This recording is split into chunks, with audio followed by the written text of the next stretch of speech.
And if Miss Bennet is not otherwise engaged, may I be so bold as to claim the next 2 dances? I'm not engaged, sir. Good. You are very welcome to Hertfordshire, I am sure, sir. And I hope you have come here eager to dance, as your friend has. Thank you, madam. I rarely dance. Well, did you ever meet such a proud, disagreeable man? Ma, he will hate you. I don't care if he does. And his friend disposed to be so agreeable and everything charming. Who is he to think himself so far above his company? Well, perhaps he's not so very handsome after all. No, indeed. Quite ill-favoured. Certainly nothing at all to Mr. Bingley.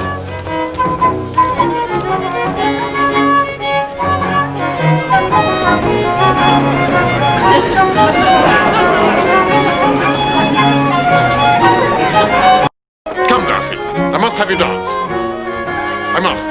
Hates you standing about in this stupid manner. Come, you'd much better dance. I certainly shall not. An assembly such as this, it would be insupportable.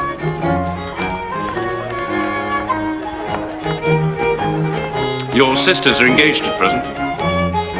You know perfectly well it would be a punishment to me to stand up with any other woman in the room. Good God, Darcy, I wouldn't be as fastidious as you are for a kingdom. On my honour. I never met so many pleasant girls in my life. Several of them uncommonly pretty. Eh? You have been dancing with the only handsome girl in the room. Darcy, she is the most beautiful creature I ever beheld. Look. There's one of her sisters. She's very pretty too. I dare say, very agreeable. She is tolerable, I suppose. But she's not handsome enough to tempt me. Bingley, I'm in no humour to give consequence to young ladies who are slighted by other men. Go back to your partner, enjoy her smiles, you're wasting your time with me. And Jane was so admired. There was nothing like it. Oh, Lord, I'm so fat. And Lydia and I danced every dance. And Mary none. And Mr. Bingley favoured Jane above every other girl.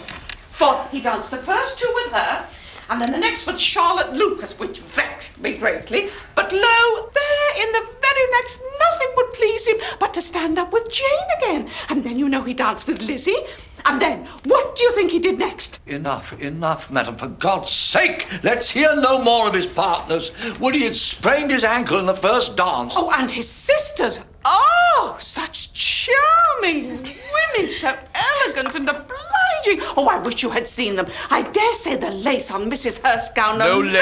No lace, Mrs. Bennet, I beg you. But the man he brought with him, Mr. Darcy, as he calls himself, is not worth our concern, though he may be the richest man in Derbyshire.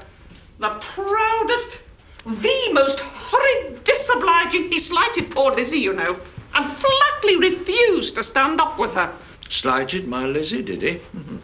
I didn't care for him either, Father, so it's of little matter. Another time, Lizzie, I would not dance with him if he should ask you. I believe, Ma'am, I may safely promise you never to dance with Mr.